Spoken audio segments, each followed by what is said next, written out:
So hello जनता, मेरा नाम है हर्ष और आज अपन चालू करेंगे रीनल सिस्टम। तो रीनल सिस्टम पे यार देखो, दो तरह की ड्रग्स होती है मेनली, एक डाययूरेटिक्स और एक होती है एंटी डाययूरेटिक्स। तो डाययूरेटिक्स का मतलब क्या होता है? जो कि डायलिसिस को बढ़ाएंगे यानी यूरिन आउटपुट को बढ़ाएंगे। एंड एंटी डाययूरेटिक इसका उल्टा हो गया। अब तुम कहोगे कि यार हमें यूरिन आउटपुट बढ़ाने की क्या जरूरत है? तो एक ओवरव्यू समझो इस चैप्टर का कि भाई देखो, अपन फॉर एग्जांपल कोई किसी इंसान को हाइपरटेंशन है, ठीक है, या हाइपरटेंशन नहीं भी है, कोई इंसान क्रॉनिकली काफी ज्यादा कुछ टाइम से, 1 महीने 2 महीने 4 महीने से अच्छा खासा नमक खा रहा था। नमक यानी कि sodium rich food, sodium rich यानी कि सो कॉल्ड, जैसे पिज्जा हो गया, बर्गर, बाहर की चीजें खा रहा था जिसमें सोडियम हाई अमाउंट पे होता है। और या फिर मान लो उसको नमक खाने की कुछ आदत लग गई, कुछ लोग को होता है। अब नमक खाते हो तो क्या होता है? ऑब्वियसली पानी का एक जो क्या कह सकते हैं प्यास होती है वो ज्यादा बढ़ जाती है, क्योंकि जहां सोडियम जाता है, सोडियम अगर सेल्स के अंदर जाता है तो पानी को भी वो एब्सॉर्ब करता है, मतलब पानी उसके पीछे पीछे आता है।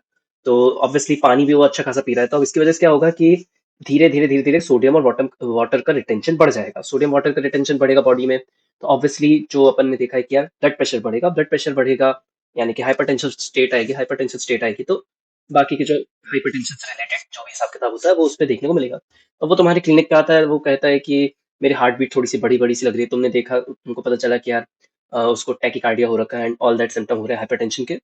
एंड अब ऑब्वियसली तुम चाहोगी कि तुम उसकी पूरी हिस्ट्री लोगे। उसने बताया कि मैं अभी कुछ टाइम से नमक ज्यादा खा रहा हूँ, खासकर बाहर का खाना भी ज्यादा, मतलब फूड इनटेक कर रहा हूँ, जंक फूड ज्यादा खा रहा हूँ। तो तुम्हें समझ में आता है कि यार इस व्यक्ति को इसका सब कुछ लगभग हार्ट वार्ट में कोई दिक्कत नहीं है, इसको कोई किडनी से भी ऐसे रिलेटेड दिक्कत नहीं हो रही, बस इसका जो सोडियम और वाटर का रिटेंशन है वो बढ़ा हुआ है। तो अपन को इसको क्लियर आउट करना है, तो इसलिए अपन डायलिसिस कराएंगे। डायलिसिस के लिए एंटी डायरेटिक बोल रहा हूँ, डायरेटिक ड्रग देंगे कि भाई उसने वो खाया कुछ दिनों तक के, एंड धीरे धीरे जो यूरिन, जैसे कि यूरिन आउटपुट बढ़ता है तो उसके साथ पानी भी निकलेगा, उसके साथ सोडियम भी निकलेगा एंड चीजें नॉर्मल हो जाएंगी। तो यही है रीनल फार्माकोलॉजी। ये काफी छोटा चैप्टर है, पर इसका यूज काफी जगह पे आता है, खासकर अभी हार्ट में भी इसका यूज आएगा। एंड ये जो इमरजेंसी वाला जो जो आईसीयू, जो इमरजेंसी वार्ड है, ये काफी ज्यादा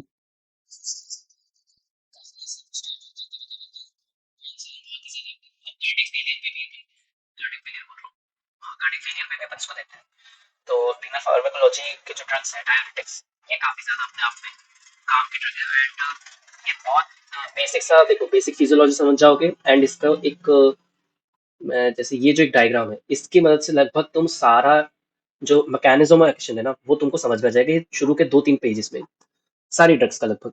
देखो, किडनी मेन रेगुलेटरी ऑर्गन होती है, एक्सक्रीटरी फंक्शन होता है, फंक्शन नेफ्रॉन होती है। अब ईच ये सब तो तुमने फिजियो में पढ़ा हुआ है। तो ठीक है, इसका काम क्या क्या होता है? रेगुलेटरी होता है, acid base fluid electrolyte balance.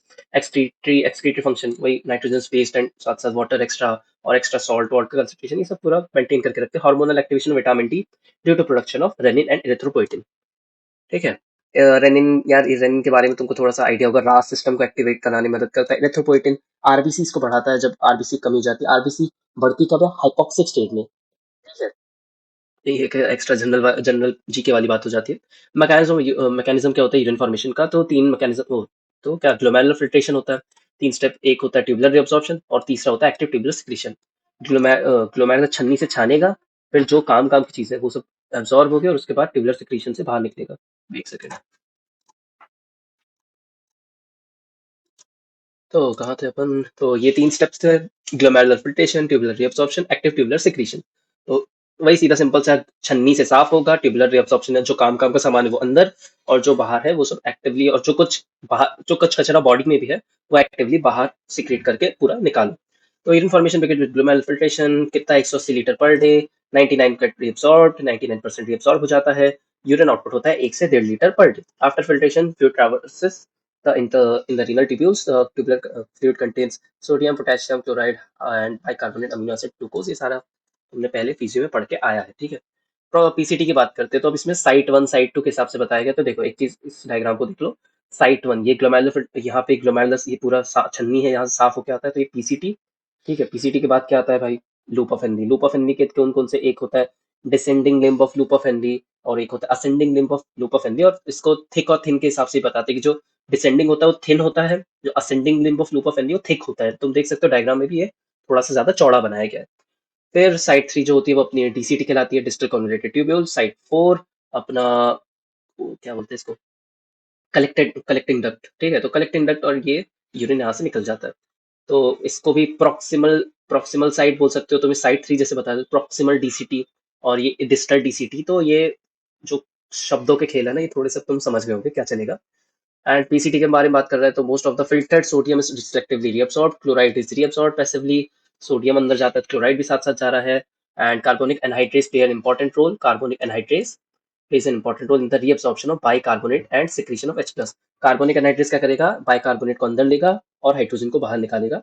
तो sodium hydrogen exchanger in the PCT transfer sodium from the lumen into the cell and hydrogen H+ from the cell into the tubular fluid. तो वही है कि सोडियम अंदर जा रहा है तो मेंटेन रखता है ना, इलेक्ट्रोलाइट बैलेंस रखता है। अभी कभी भी ऐसे बॉडी में एक इलेक्ट्रोलाइट बैलेंस मेंटेन रहता है। तो अगर सोडियम ऑब्वियसली अंदर जा रहा है तो उसके बदले में हाइड्रोजन बाहर आएगा एंड हाइड्रोजन ट्यूबुलर फ्लूइड में होगा जो कि बाहर निकल जाएगा। Potassium, glucose, amino acids reabsorbed in PCT.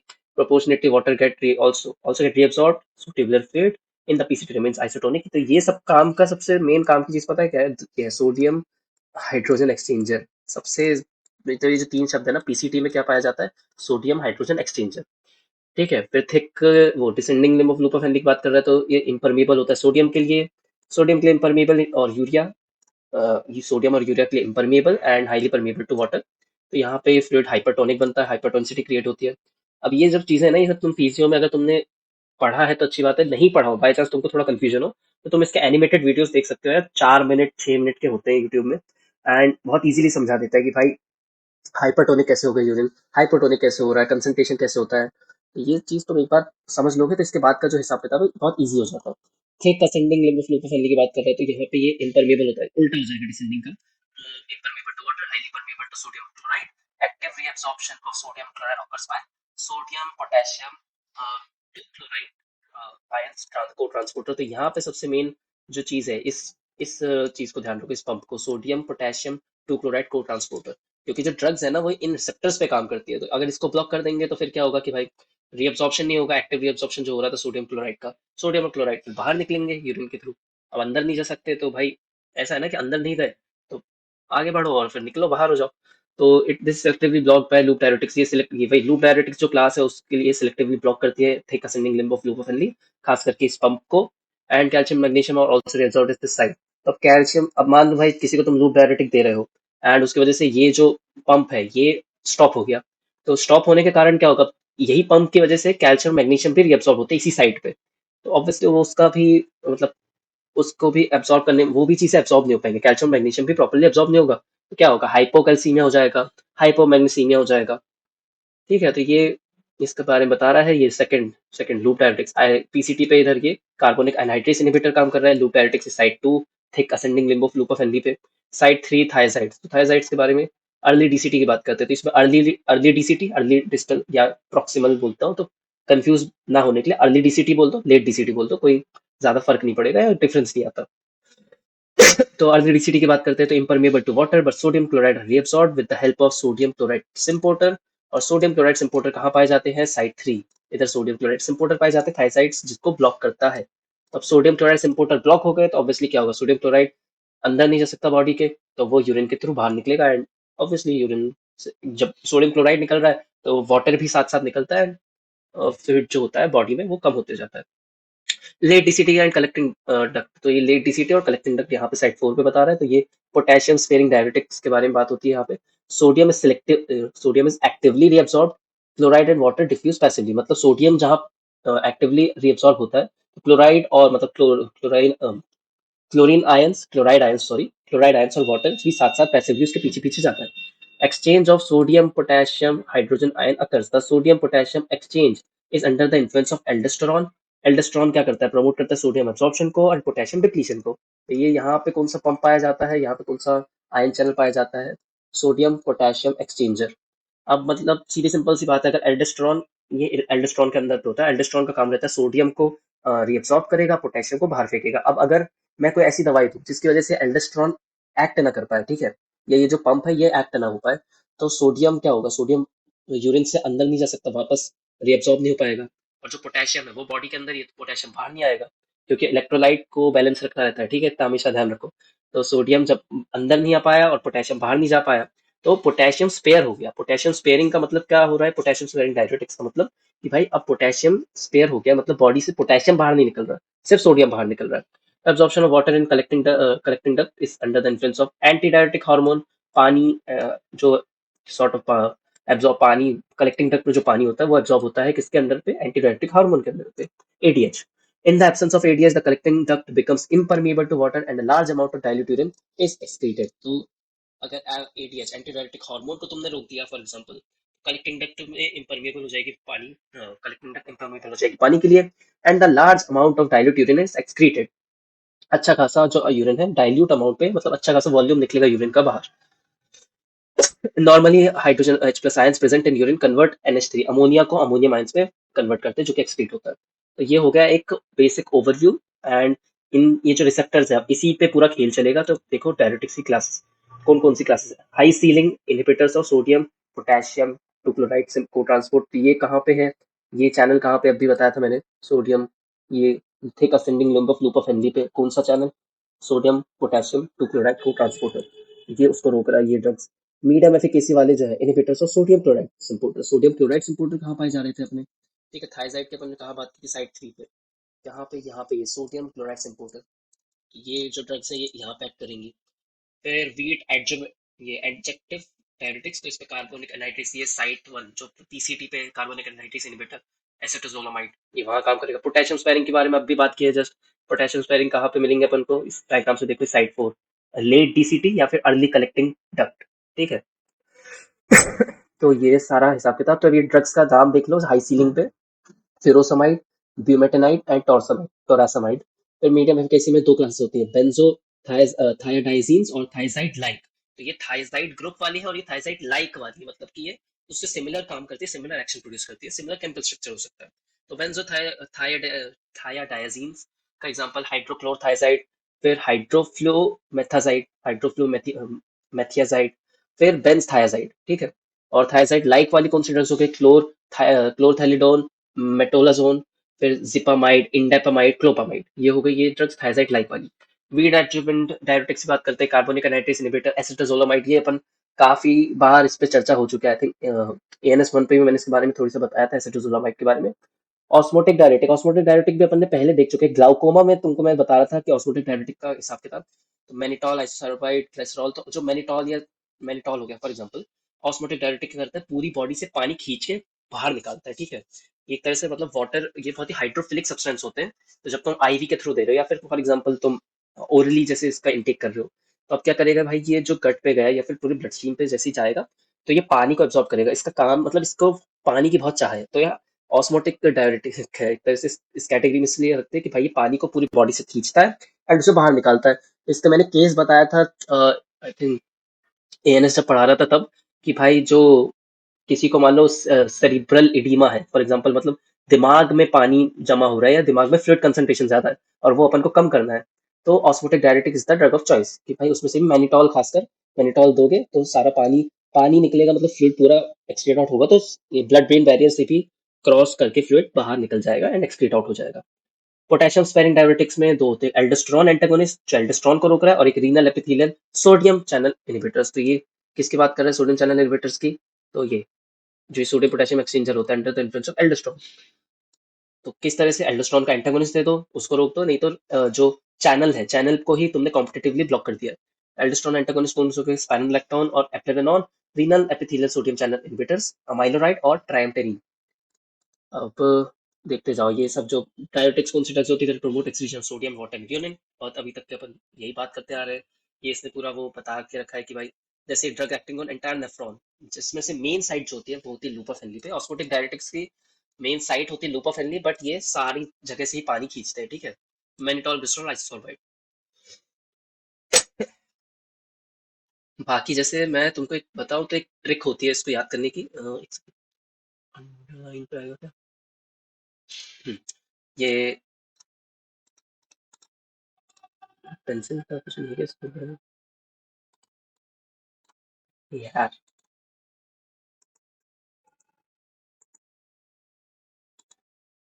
एक सेकेंड, पेंसिल ये इसका ना सीधा सिंपल से ट्रिक ध्यान रख लो। देखो ये तुम ये इतना तो तुम्हें पता हो गया, ये डायग्राम पे चल रहा है, ठीक है। इस पे देखो, ये यहाँ पे सी लिखो, यहाँ पे ओ, ठीक है, यहाँ पे एल टी और ये पी। तो इसका निमोनिक ना बहुत सिंपल सिंपल सा, बहुत इजी सा निमोनिक जो बोल सकते हैं, कॉल टीपी।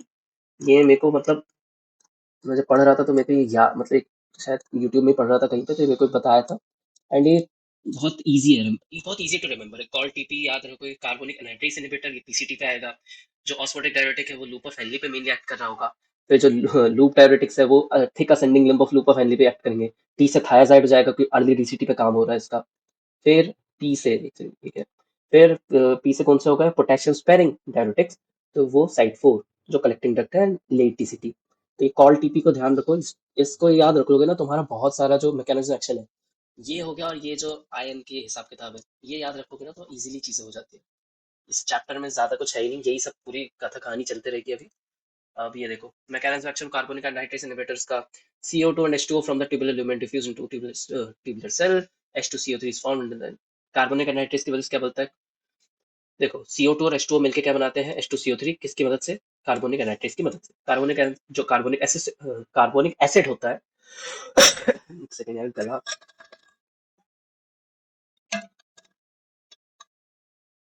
हाँ, अब जो अपना कार्बोनिक एसिड होता है वो डिसोसिएट होता है किसमें, H प्लस में और HCO3 माइनस में। Bicarbonate ions are transported into the interstitium. Bicarbonate interstitium पे निकल जाते हैं और H plus ion exchange with luminal sodium, तो ये वही हाइड्रोजन बाहर तो सोडियम अंदर, इस तरह से एक्सचेंज चलता है। In the lumen H plus combines with the filtered HCO3 to form hydrogen bicarbonate the H2CO3, फिर वही CO2 और H2O में बदल गया। तो ये कहाँ, इसका मेन जो काम है, the main site of action of acetazolamide carbonic anhydrase inhibitor is proximal tubule PCT. Also act in collecting duct, ये कलेक्टिंग डक्ट पे भी एक्ट करता है, बट मेनली कहाँ पे करेगा, प्रॉक्सिमल ट्यूब्यूल पे यानी पीसीटी पे। By inhibiting carbonic anhydrase enzyme prevents the formation of H plus ions। अब जब H plus ions फॉर्म नहीं होंगे तो ऑब्वियसली जो एक्सचेंज है वो नहीं हो पाएगा। तो अब ये जो एक्सचेंज नहीं हो पाएगा तो क्या, सोडियम एक्सक्रीटेड, सोडियम बाहर फ्लूइड में था, सोडियम यहाँ पे था। देखो, ये डायग्राम से देखो, सोडियम इस साइड पे था, इस एरिया पे, जैसे सोडियम यहाँ पे था, और यहाँ से अंदर सेल्स जो होती है, आसपास जो इधर सेल्स होती है, ठीक है, ये इधर जो सेल्स होती है, तो कार्बनिक एनहाइड्रेस इससे एक्ट करता एंड H प्लस बाहर आता और सोडियम अंदर जाता। अब क्या हो रहा है कि भाई सोडियम अंदर ही नहीं आ पाएगा तो क्या करेगा, सोडियम भाई अंदर नहीं आ सकता, तो ये धीरे धीरे धीरे करके ये पूरे पाथवे से होते हुए सोडियम बाहर निकल जाएगा यूरिन पे। एंड जो हाइड्रोजन है वो अंदर, मतलब अंदर ही रहेगा, कन्वर्ट ही नहीं होगा। H2CO3 सोडियम बाइकार्बोनेट टूटेगा ही नहीं। तो यही बता रहे हैं कि HCO3 along with hydrogen carbonate in urine, bicarbonate ion with urine. And in the DCT पे बात करेंगे, increase sodium potassium exchange lead to loss of potassium the net. तो अब इस पे क्या बोल रहा है कि सोडियम पोटेशियम एक्सचेंज होता है, leads to loss of potassium. अब क्योंकि भाई देखो, सोडियम पोटेशियम यहाँ भी हो रहा था, सोडियम पोटेशियम का एक्सचेंज, तो अब सोडियम अच्छा खासा अमाउंट आ रहा है, ठीक है। यहाँ से कितना ही एब्सॉर्ब हो जाएगा तुम खुद देखो, यहाँ से सोडियम बहुत अच्छे खासे अमाउंट पे आ रहा है। अब ये इधर जब टीसीटी के साइड आया, सोडियम पोटेशियम का थोड़ा बहुत एक्सचेंज हुआ। अब क्योंकि पोटेशियम का कंसंट्रेशन तुम्हें पता होगा कम होता है, 3.5 टू 5 मिलीमोल पर इक्विवेलेंट के अराउंड कुछ होता है। सोडियम कंसंट्रेशन अच्छा खासा होता है, 135 to 145 milli equivalent per litre, यहाँ पर डेसीलीटर पर लीटर या जितना भी होता है। तो उस हिसाब से तुम देखोगे कि यार सोडियम पहले से बढ़ा हुआ है, सोडियम कितना एक्सचेंज मार लेगा, तो जो पोटेशियम है वो भी बाहर आएगा साथ साथ। जो नेट लॉस होगा, अपन एक जैसे मान लो तुम्हारे पास यहाँ पे 100 रुपए थे और यहाँ पे 50 खर्च होते थे, तो 50 रुपए बाहर निकल जा रहे थे। अब क्या हो गया, तुम्हारे पास 1000 रुपए है, ठीक है, 1000 रुपए है, तुम में से 50 रुपए फिर लॉस भी हो गया, तो भी तुम्हारे पास 950 जो रुपए बचते हैं वो आ गए। एक सेकंड, तो कहाँ थे अपन भाई, ठीक है। तो net effect of is loss of sodium potassium and bicarbonate in urine resulting in alkaline urine. इसके बारे में जस्ट अभी वही बता रहा था। तो ये क्या हिसाब किताब की भाई, देखो तुम्हारे पास अगर मान लो 100 रुपए है, जिसमें से 50 रुपए साइड 3 पे खर्च हो जाते हैं, तो तुम्हारे पास 50 रुपए बचेंगे जो कि यहाँ से निकलेंगे। बट अगर तुम्हारे पास 1000 रुपए है, या मान लो और अच्छा खासा अमाउंट है, 1050 रुपए, यहाँ से तुम 50 रुपए दे भी दोगे तो नेग्लिजिबल है, क्योंकि 1000 एक बड़ा अमाउंट होता है कम्पेयर टू 50 रुपए। तो ऑब्वियसली जब यहाँ से सोडियम अच्छा खासा निकलता है, और जो 50 तुमने दिए, 50 रुपए दिए, उसके एक्सचेंज पे तुमको पोटेशियम मिला, तो पोटेशियम भी एक्सक्रीट आउट हो रहा है। तो ऑब्वियसली क्या हो जाएगा कि नेट जो रिजल्ट आएगा, ठीक है, जो नेट इफेक्ट आएगा वो लॉस होगा potassium, sodium and bicarbonate in urine resulting in alkaline urine, ठीक है। तो एल्कलाइन यूरिन निकलेगी। And acetazolamide is not used as diuretic, भले से डायरेटिक में पड़ रहे हैं पर उतना ज्यादा यूज नहीं करते डायरेटिक पे, क्यों? क्योंकि इसकी एफिकेसी लो होती है। इसको अपन यूज करते हैं तो ग्लाउकोमा, और ग्लाउकोमा का सीधा सिंपल सा decrease intraocular pressure by reducing the formation of एक्टोसीमा, ये अपन ने पहले बात कर चुके हैं, ठीक है। Alkalinise urine in acidic drug poisoning, ये भी इस पे अपन ने शायद पहले बात कर चुके हैं ड्रग पॉइजनिंग के टाइम पे, कि भाई यूरिन को एल्कलाइज करोगे ताकि जो एसिडिक ड्रग है वो इजीली निकल पाए। एंड एक्यूट माउंटेन सिकनेस, इसके बारे में शायद एएनएस 1 पे बता रहा था एक्यूट माउंटेन सिकनेस के बारे में, कि used for both symptomatic relief and prophylaxis of acute mountain sickness, it is better administer prophylaxis, prophylactically basis पे इसको ज्यादा एडमिनिस्टर किया जाता है एसिटाजोलामाइड को एक्यूट माउंटेन सिकनेस से रिलीफ पाने के लिए। और the beneficial effect may be due to decrease in pH, क्यों? क्योंकि पीएच डिक्रीज होता है, and formation of cerebrospinal fluid. And ये उसका मैकेनिज्म एक्शन बता रहा है, तो भाई देखो सीधा सिंपल सा, कि क्या क्या चलता है ट्यूबुलर फ्लूइड में, सोडियम अंदर जाता है, हाइड्रोजन बाहर आता है, एंड ये फिर हाइड्रोजन बाइकार्बोनेट बन जाता है, और फिर कार्बोनिक एनहाइड्रेस तोड़ के H2O और वाटर में कन्वर्ट करता है, एंड इंटरस्टिशियल ब्लड पे ये चीज रिब्सॉर्ब होती है। कार्बोनिक एनहाइड्रेस इनहिबिटर जब इसे क्या कहते हैं ये इनहिबिट कर देगा, तो जो बाइकार्बोनेट बना, बाइकार्बोनेट किस पे टूटा? H प्लस और HCO3 माइनस पे, HCO3 माइनस अंदर गया, एंड जो H प्लस है वो यही यहाँ से बाहर जा रहा है, और सोडियम, सोडियम जो है, सोडियम इन शॉर्ट, क्या बोल रहे हैं ये देखो इंटरस्टिशियम, इसका ना यार एक सेकंड रुको, थोड़ा गलत हो गया क्या? तो इसमें स्टेप वाइज तो कुछ लिखा ही नहीं, बस साइकिल दे दिया।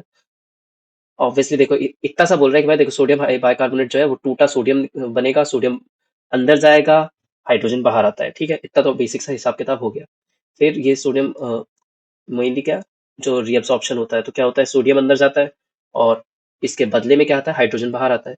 बट अगर ये चीज इनिबिट हो गई तो ये स्टेप पॉसिबल नहीं हो पाएगा, ये स्टेप इनिबिट हो जाएगी, तो ऑब्वियसली क्या होगा, जो सोडियम है वो बाहर का बाहर ही रहेगा, अंदर नहीं आ सकता, एंड हाइड्रोजन भी बाहर नहीं जा सकता, तो ये चीज ब्लॉक हो जाती है। ये इस पे अच्छे से, क्योंकि वेरी ऑनेस्ट ने वो नहीं किया है, स्टेप वाइज नहीं दिया, तो थोड़ा सा कंफ्यूज हो जाता है इंसान पहली बार में देख के। बट वही अपन ने जो ऊपर पढ़ा है कि भाई क्या क्या कराएगा, inhibit carbonic formation of H plus ions, क्या कर देगा, prevent the formation of hydrogen plus ions, thus the NaH exchange is prevented, ये जो NaH एक्सचेंज है आ गया है, ये जो Na अंदर और H बाहर जा रहा है, ये एक्सचेंज ही रुक जाता है, तो सोडियम जो है सीधा सिंपल सा बाहर निकल जाता है। फिर मिसलेनियस एजेंट एडजुवेंट, ये सब नहीं। एडवर्स इफेक्ट पे क्या आएगा, हाइपर सेंसिटिविटी रिएक्शन, बहुत बेसिक सी बात हो गई, drowsiness, paraesthesia, hypokalaemia, metabolic acidosis, headache and renal stones, तो ये सब अब तुमको समझ में आ जाएगा। हाइपोकैलिमिया किसकी वजह से हो रहा है, क्यों? क्योंकि भाई पोटेशियम को बाहर निकालता है। मेटाबॉलिक एसिडोसिस, एसिड एसिडोसिस क्यों हो जाएगा, अगर एडवर्स बहुत ज्यादा इसका यूज करोगे तो एडवर्स इफेक्ट में इसका एसिडोसिस हो जाएगा, क्यों? क्योंकि हाइड्रोजन आयन जो है वो अंदर कंसंट्रेशन उसकी बढ़ती चल जाएगी, तो ऑब्वियसली एसिडिक कंडीशन प्रोड्यूस होगी बॉडी में। फिर कॉन्ट्राइंडिकेशन किस किस में नहीं रहते, लिवर डिजीजेस में नहीं रहते, hepatic coma may be precipitate in patients with cirrhosis due to decrease excretion of NH3 in alkaline urine. अपन ने देखे थे जो हाइड्रोजन प्लस आयन होता है ये एक्चुअली में अमोनिया को अमोनियम आयन में कन्वर्ट करता है, अपन ने पहले ऊपर कहा पढ़े है ये, ये देखो ये वाले में।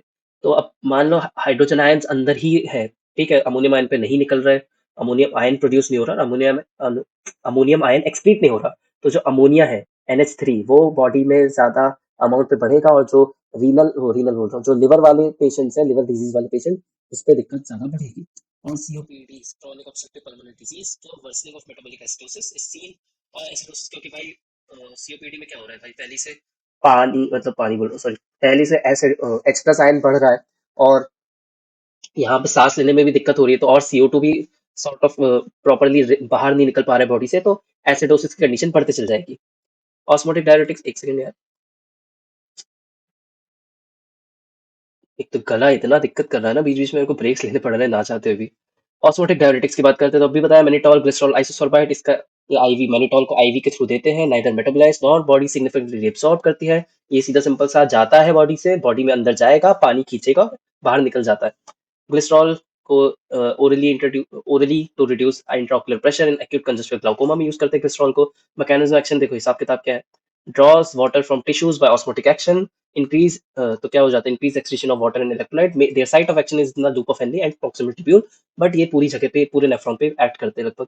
20% mannitol IV infusion increase osmolality of plasma, shift of fluid, ठीक है, ICC इंटरसेलुलर कंपार्टमेंट से ECF पे एक्स्ट्रासेलुलर फ्लूइड की तरफ बढ़ता है, expansion of ECF volume, and वही बॉडी अंदर सेल्स के अंदर का भी पानी खींच के ही बाहर निकालता है, और बाहर निकाल के एक्सक्रीट आउट करता है। तो ये नेट इफेक्ट बता रहा है कि भाई नेट इफेक्ट में ध्यान से देखो, साथ साथ क्या पानी मतलब यूरिन तो निकल ही रहा है, साथ साथ देखो इसमें आयंस भी अच्छे खासे निकलते हैं, क्योंकि ये एक तरह से अंधाधुन पूरा निकालता है। ठीक है, तो sodium, potassium, calcium, magnesium, chloride, bicarbonate, phosphate, ये सबको ही निकाल रहा है ये। वो सब नहीं देख रहा न्यूट्रलिटी मेंटेन करना, ये ऐसा है कि पानी खींच रहा है, पानी के साथ साथ जो जो जो आयंस आते जा रहे हैं उनको साथ साथ निकालते जा रहा है।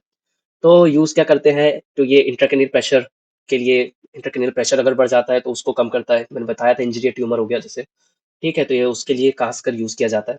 मैनिटॉल 20% यूज टू रिड्यूस आईयूपी, ये इसको ग्लाउकोमा में यूज कर रहे हैं। ठीक है, फिर mannitol use to prevent acute renal shutdown in shock, cardiovascular surgery, hemolytic transfusion reactions, तो इस पे भी ये एक्ट कर रहा होता है।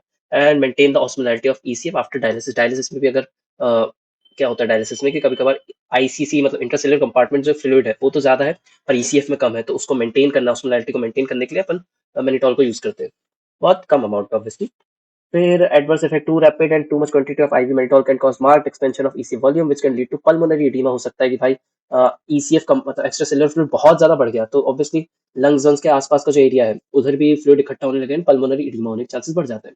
हेडेक, नोजिया, वॉमिटिंग, ये तो हर दवाई के कुछ ना कुछ साइड इफेक्ट रहते हैं लगभग सब में। ग्लिसरॉल कैन कॉज हाइपरग्लाइसीमिया, ये एक अलग से पॉइंट दिया गया है। ठीक है, एडवर्स इफेक्ट में contraindication, mannitol's contraindication just cardiac failure वालों को नहीं देंगे, और पल्मोनरी इडीमा पहले से किसी को है उसको तो ये चीजें नहीं देती। क्यों? क्योंकि ईसीएफ वॉल्यूम बढ़ जाता है, और ईसीएफ वॉल्यूम अगर बढ़ेगा तो हार्ट पे लोड बढ़ जाएगा, aggravating the above conditions. Chronic oedema, anuric renal disease, active intracranial bleeding and acute tubular necrosis. और मेनली हार्ट पे लोड ना बढ़े तो इसलिए अपन कंजेस्टिव कार्डिक फेलियर वालों को और पल्मोनरी एडीमा वालों को मैनिटॉल नहीं देते, या ऑस्मोटिक डायरेटिक्स ही नहीं देते। जब तक अल्टरमैक्स बहुत ही ज्यादा जरूरत हो तब तो बात की बात है, अलग ही चीज है। फिर लूप डायरेटिक्स की बात करते हैं तो हाई सीलिंग डायरेटिक्स, फिरोसमाइड, ब्यूमेटेनाइड, टोरासमाइड। तो मैकेनिज्म ऑफ एक्शन क्या है इसका, तो इसको डायग्राम से देख सकते हो। ये भाई ये देखो, सोडियम पोटेशियम टू क्लोराइड को ट्रांसपोर्ट सिस्टम, इसी के ऊपर ये सब चीजें होती है। तो ये को ट्रांसपोर्टर क्या करता है, क्लोराइड अंदर जाएगा, हाँ सोडियम, क्लोराइड अंदर जाता है इंटरस्टिशियम ब्लड पे, और सोडियम बाहर निकलता है। ठीक है, एंड पोटेशियम पेट्रोवट को ट्रांसपोर्टर जो है ना इसको ये बंद कर देता है। तो ये जितना हिसाब किताब है सोडियम पोटेशियम और क्लोराइड के ट्यूबुलर फ्लूइड पे ही रह जाता है एंड एक्सक्रीट आउट होता है। तो साइड ऑफ एक्शन ये सब, loop diuretics bind to the luminal side of ये co-transporter के पास, block its function, and there is increased excretion of sodium chloride in urine, sodium chloride जो है urine पे निकलते जाएगा। The tubular fluid reaching DCT contains large amount of DCT तक जब पहुंचेगा, क्योंकि यहाँ पे अभी ascending limb of loop of Henle, ठीक है, ascending limb of loop of Henle, यहाँ पे देखो कहाँ गया यार, ascending limb of loop of Henley, यहाँ पे वो जो काम हो रहा है इसका लूप डायरेटिक्स का।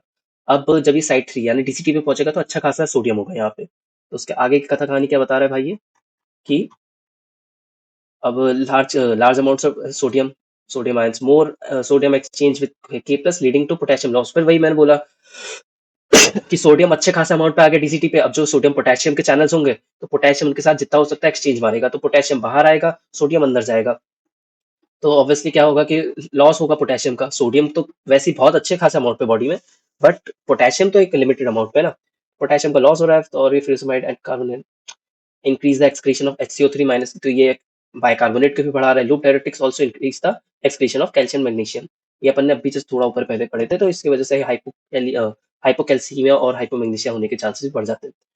तो loop diuretics are high ceiling diuretics, यानी हाई मतलब because they are highly efficacious and have maximal sodium excreting capacity when compared to thiazides and potassium sodium diuretics, यानी ये हाई लेवल के, ये जो क्या कह सकते हैं हाई एफिकेसी वाले डायरेटिक्स होते हैं। कौन से, फिरोसमाइड, ब्यूमेटानाइड, ये जो अपन जिस लूप डायरेटिक्स की बात करें, क्योंकि ये सोडियम को बहुत अच्छे खासे अमाउंट पे निकालते हैं, मैक्सिमली बाहर निकालते हैं। The loop diuretics are rapidly absorb through the GIT. Furosemide, bumetanide, ये इसका रूट बता रहा है कि भाई, या फार्माकोकाइनेटिक्स बात कर रहा है कि टोरसेमाइड को अपन ओरली इंटरमस्कुलरली भी दे सकते हैं, and rapid onset of action होता है विद इन 2 से 5 मिनट, आईवी में 10 से 15 मिनट आईएम। और ये छोड़ो, इतना ज्यादा नहीं, इतना ध्यान रख लो कि यार आईवी के थ्रू देते तो रैपिड ऑनसेट होता है, और ओरली दोगे 30-40 आधे घंटे तो एटलीस्ट लग ही जाएंगे। ठीक है, ड्यूरेशन ऑफ एक्शन इसका शॉर्ट होता है फिरोसमाइड का, 2 से 4 घंटे।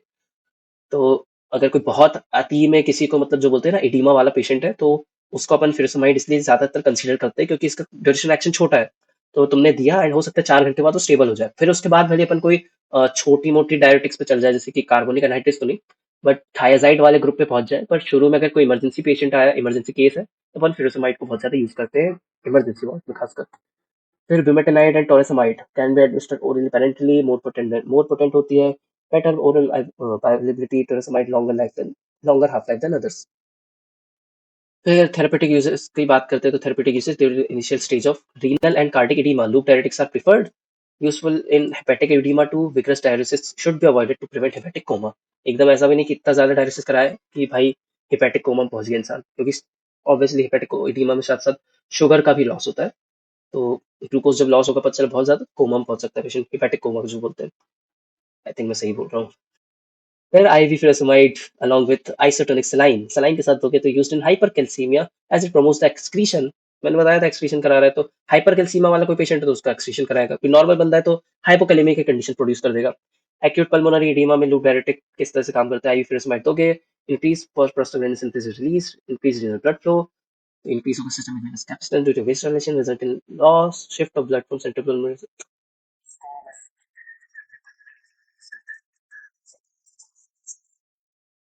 आई थिंक बहुत रेयर ऑफ द रेयरेस्ट कि तुमसे 5 नंबर पे अगर ये पूछेगा तो पूछे, नहीं तो वो भी नहीं पूछने वाला, क्योंकि मैंने अभी तक किस टाइप का क्वेश्चन तो नहीं देखा है फिलहाल। लूप डायरेटिक्स में भी यूज्ड इन सेरिब्रल एडिमा में भी यूज कर सकते हैं, but IV mannitol is the preferred drug. मैंने बताया था mannitol is the preferred drug होती है भाई, ऑस्मोटिक डायरेटिक्स।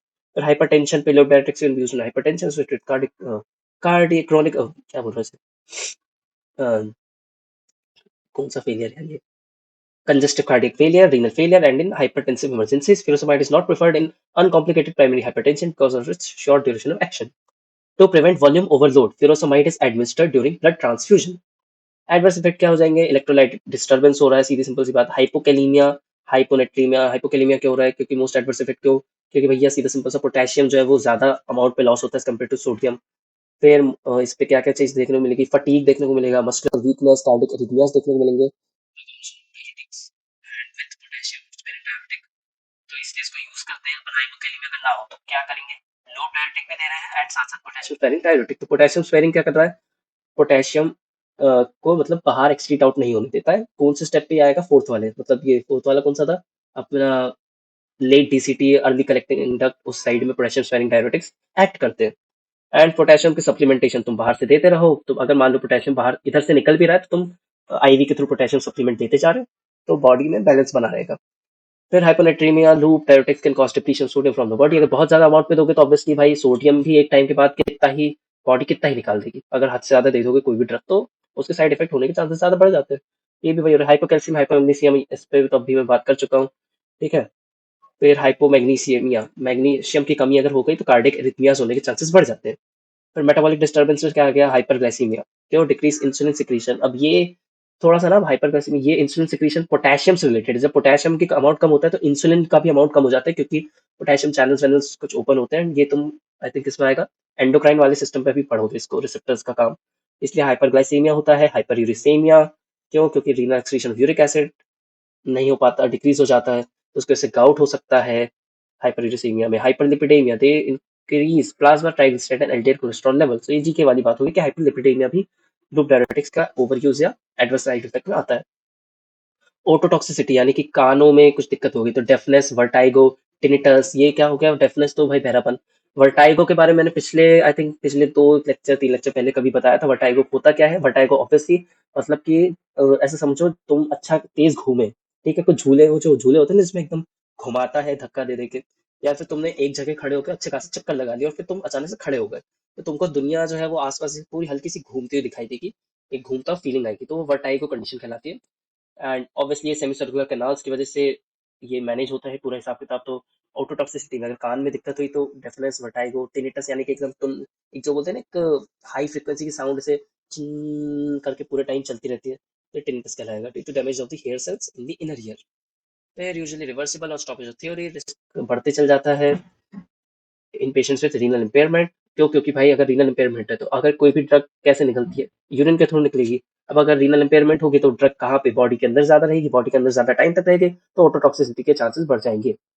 फिर हाइपर सेंसिटिविटी में स्किन रैशेस, सीजनोफिलिया, फोटो सेंसिटिविटी में ऑकर, तो बहुत हो गया यार। फिर फ्यूरोसमाइड डिजॉक्सिन ड्रग इंट्रैक्शंस में पहले ही बताया कि भाई एकदम से पहली बार में सब समझ में नहीं आता। अब डिजॉक्सिन जैसे ड्रग है ये आई CVS वाले पार्ट में, तो अभी इसको नहीं एमिनोग्लाइकोसाइड्स एंटीबायोटिक्स। और एनसेड्स वाला पार्ट तुम पढ़ चुके हो, तो मैं इसको तुमको थोड़ा सा बताता हूँ, थोड़ा समझ मिलती है।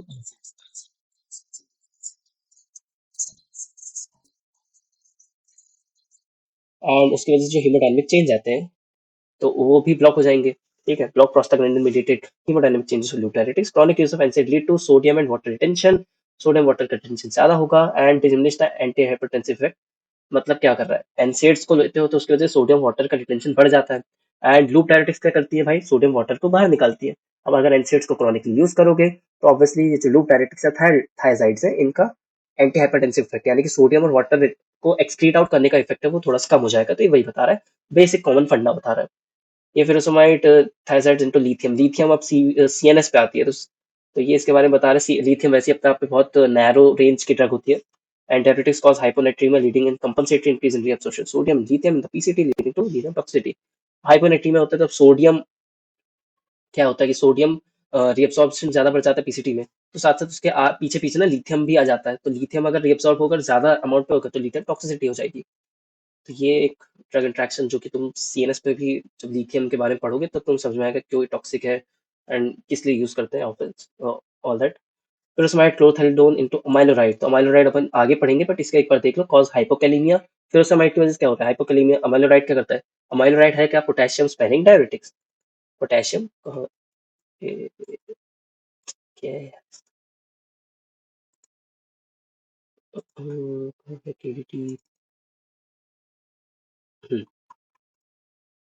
तो ये अमाइलोराइड क्या हो जाता है, पोटेशियम स्पेयरिंग डायरेटिक्स में आता है। ठीक है, तो पोटेशियम को स्पेयर करेगा, तो ऑब्वियसली क्या होगा इसकी वजह से, pyrosamide पोटेशियम बाहर निकालना चाह रहा है, अमाइलोराइड पोटेशियम को बचा कंजर्व करना चाहता है। Does not alter plasma potassium levels, also improves diuretic response. तो सिनर्जिस्टिक इफेक्ट है, पोटेशियम को स्टोर करके रख लेगा, बचा के रखेगा, और डायलिसिस जो हो रहा है वो चलते रहेगा। फिर थायजाइड्स बेंजोथायजाइड्स, तो इसके बारे में तो मीडियम एफिकेसी की हो तो सबसे पहली बात। फिर मैकेनिज्म ऑफ एक्शन क्या है, तो thiazide inhibit sodium chloride import जो कि अर्ली डीसीटी में होते हैं, and increase sodium and chloride excretion, increase delivery of sodium to late distal tubule, there is increase exchange of sodium potassium, वही exchange फिर से बढ़ गया तो फिर पोटेशियम का लॉस होगा। Some of the thiazides also weak carbonic attachment leading, net loss किस किस का होगा, सोडियम पोटेशियम क्लोराइड और बाइकार्बोनेट का इन यूरिन। और like loop diuretics thiazides cause calcium decretion, तो कैल्शियम का एक्सक्रीशन, सॉरी डिक्रीशन बोल रहा हूँ, एक्सक्रीशन, कैल्शियम का एक्सक्रीशन भी ये कराता है। एंड फार्माकोकाइनेटिक्स एडमिनिस्टर ओरली देते हैं इसे, longer duration of action and are excreted in urine. Hypertension पे यूज कर रहे हैं, एडीमा में यूज कर रहे हैं। फिर हाइपरकैल्सियूरिया, मतलब कि अगर कैल्शियम बहुत ज्यादा बढ़ गया तो कैल्शियम को एक्सक्रीट कराने में मदद करता है, तो हाइपरकैल्सियूरिया।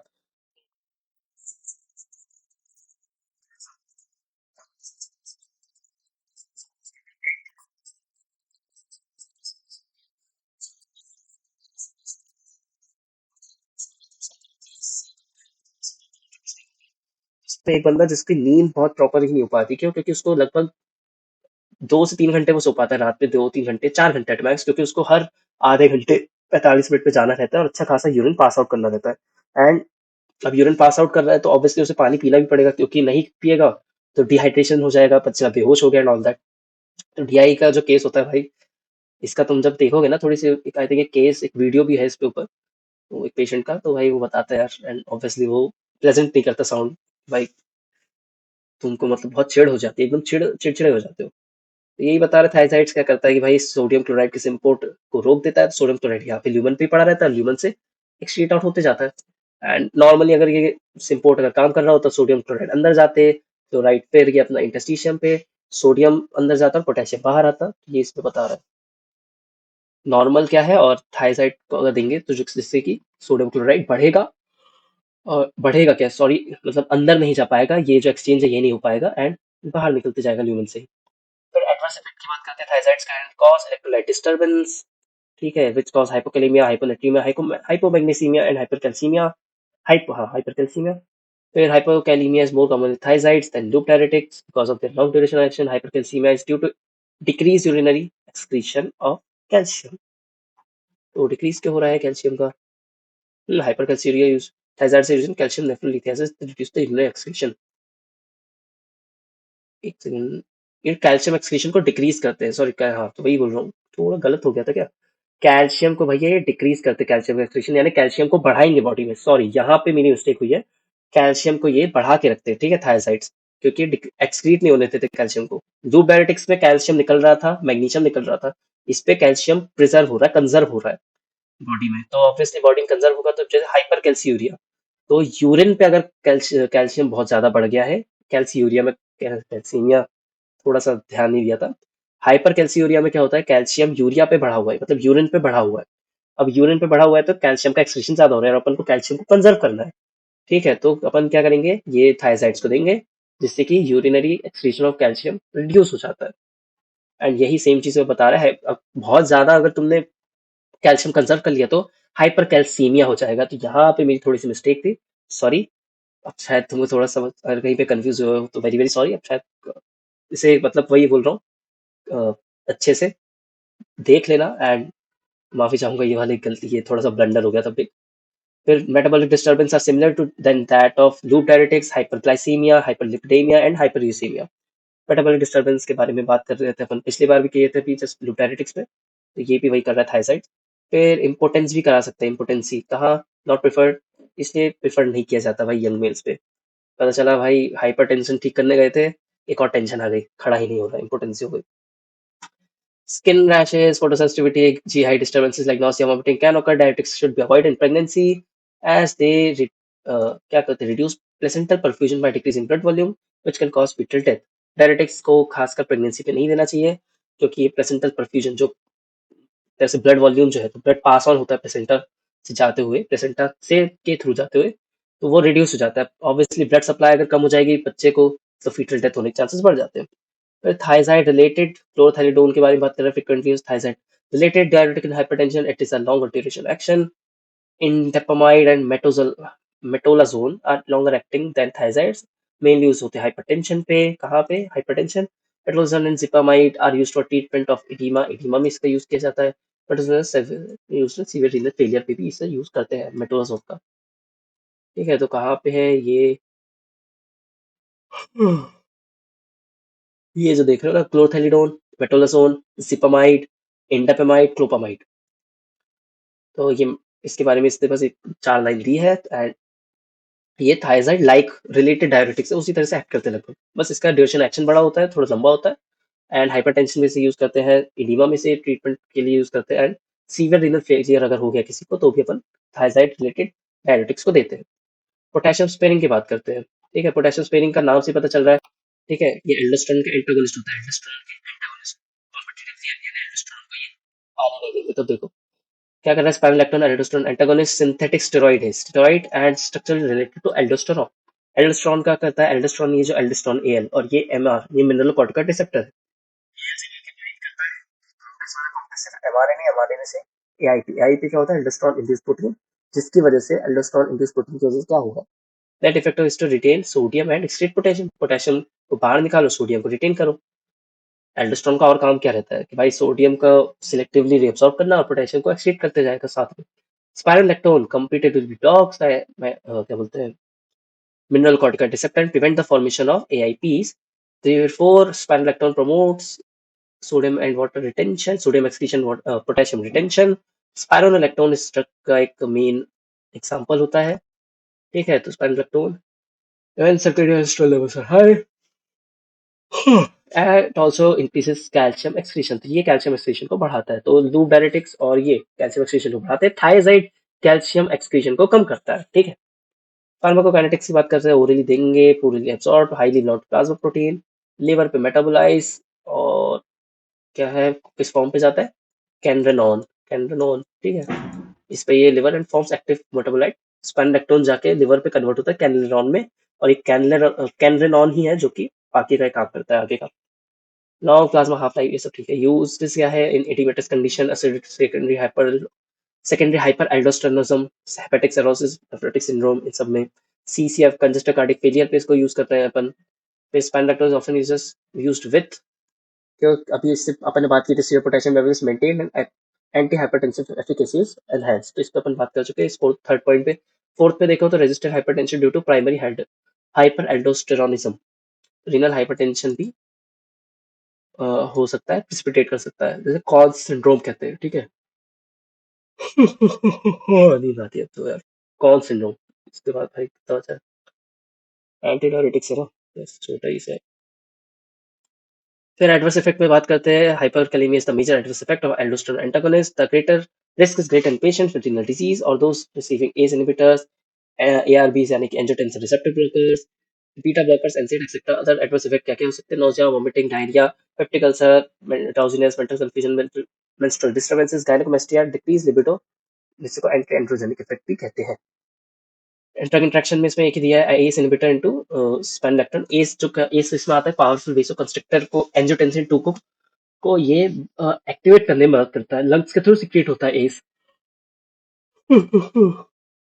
तो अब एस इनहिबिटर क्या करेंगे? एस इनहिबिटर वैसे ही पोटेशियम को मतलब पोटेशियम को बढ़ा के रखता है, एक्सक्रीट नहीं होने देता, और स्पाइनोलेक्टोन भी पोटेशियम को एक्सक्रीट नहीं होने देता, तो ऑब्वियसली क्या होगा उसकी वजह से?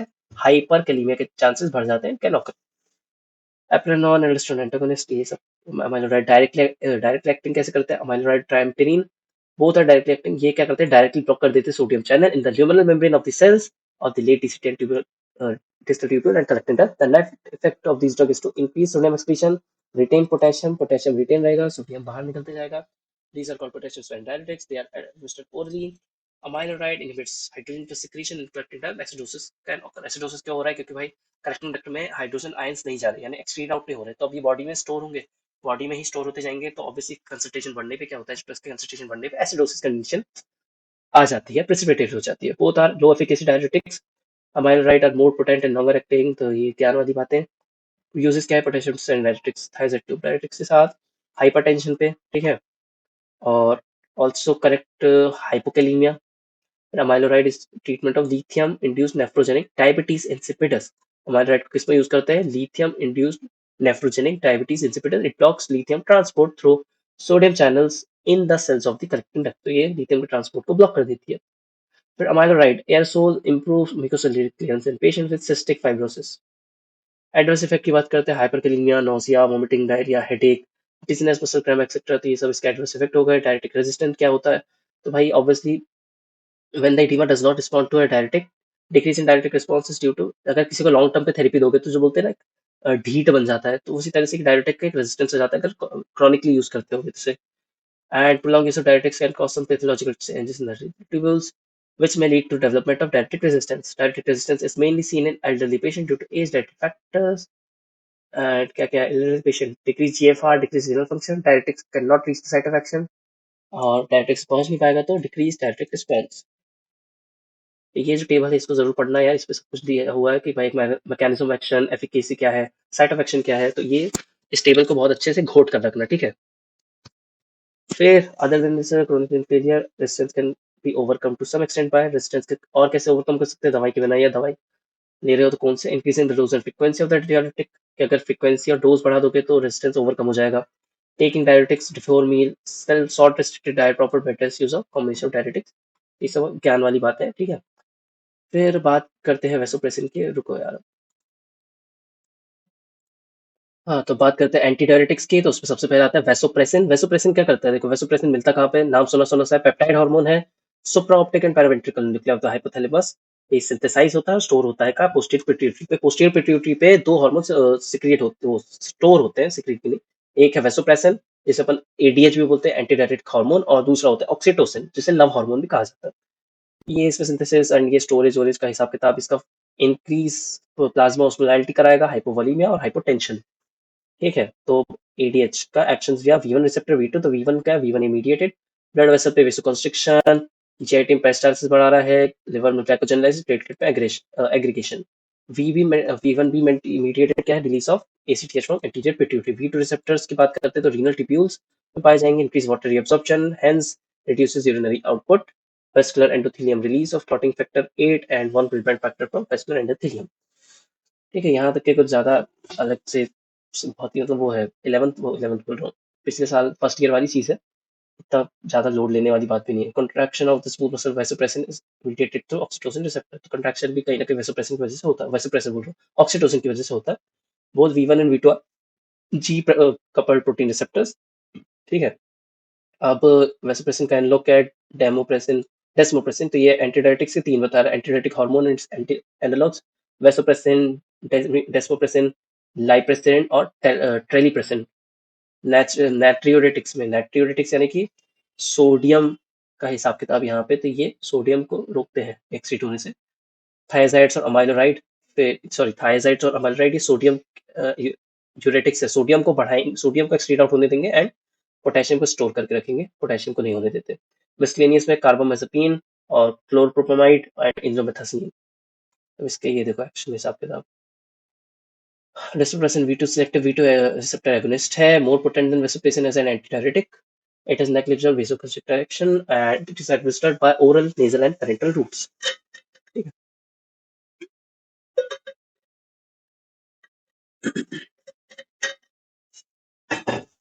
फिर बात करेंगे अपन कहाँ पे, लिस्पेसन यूजेस क्या है, तो emergency control of bleeding, oesophageal varices, जो ईसोफेजियल वेराइसिस मतलब कि तुमने देखा होगा ईसोफेगस के आसपास अगर बहुत ज्यादा वेसल्स डायलेट हो गए और कोई ब्लीडिंग चालू हो गई, फट गई, तो terlipressin prefer to vasopressin because it is stable. नहीं, acts on V one receptor, V one receptor क्या क्या करा रहे थे भैया, वी1 रिसेप्टर वेसोकंस्ट्रिक्शन, ये वी1 रिसेप्टर में से एक ब्लड वेसल क्या करा रहा था, vasoconstriction.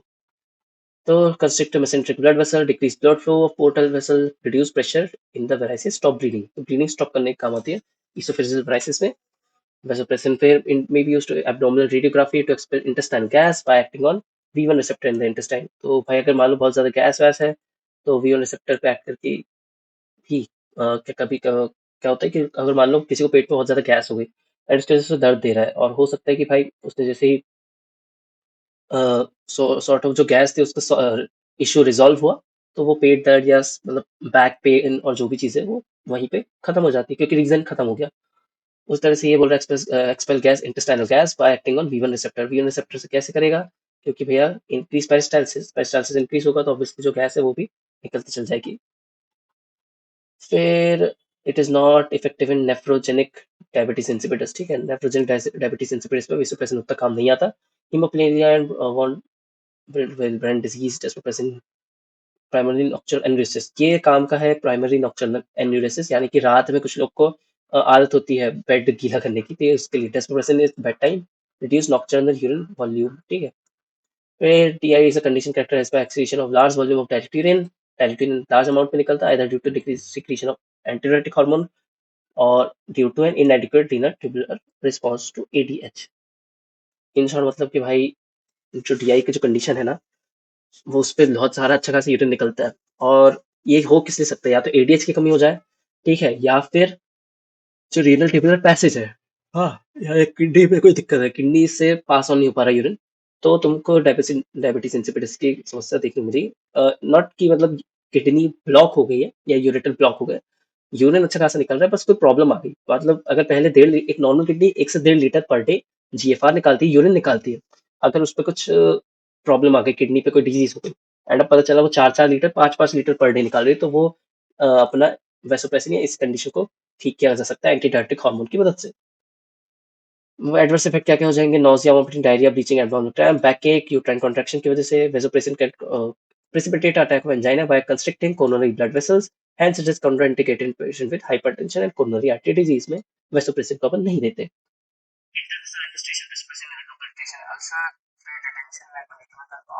due to vegetative should be given to patient with acute renal failure, acute renal failure वाले को दे दो ये।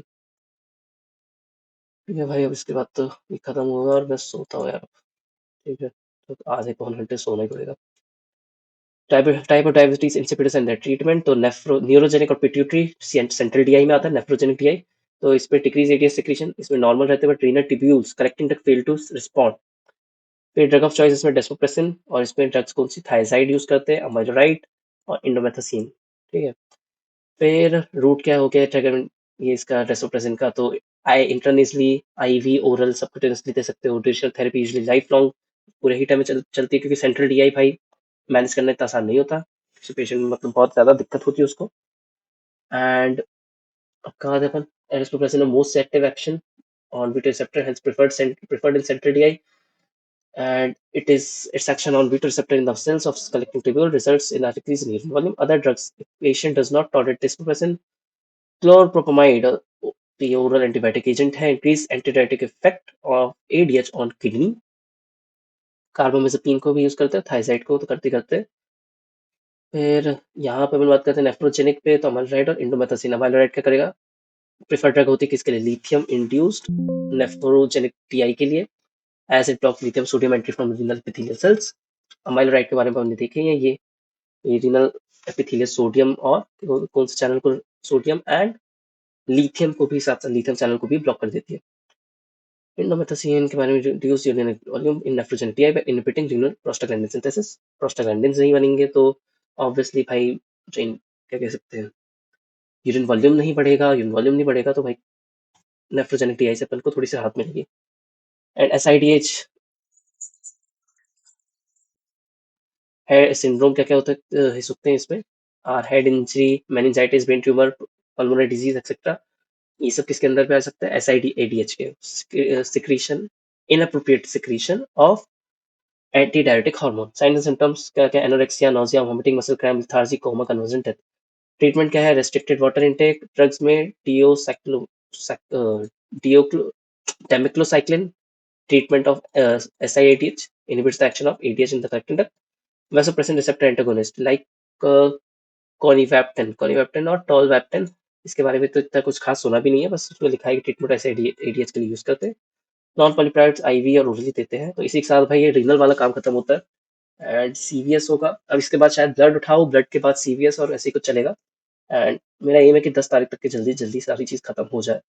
तो इसी के साथ यार रीनल खत्म होता है। सॉरी थोड़ा बहुत ब्रेक्स नहीं है बीच बीच में, क्योंकि मेरा गला भी दिक्कत कर रहा है और अब सही में आंखें भी अब साथ नहीं दे रही, अब नींद आ रही है। ठीक है, तो मैं जाता हूँ सोने। सो बने रहो भाई, पढ़े रहो, पढ़ते जाओ एंड खत्म करते हैं फार्मा जल्दी जल्दी। And keep learning.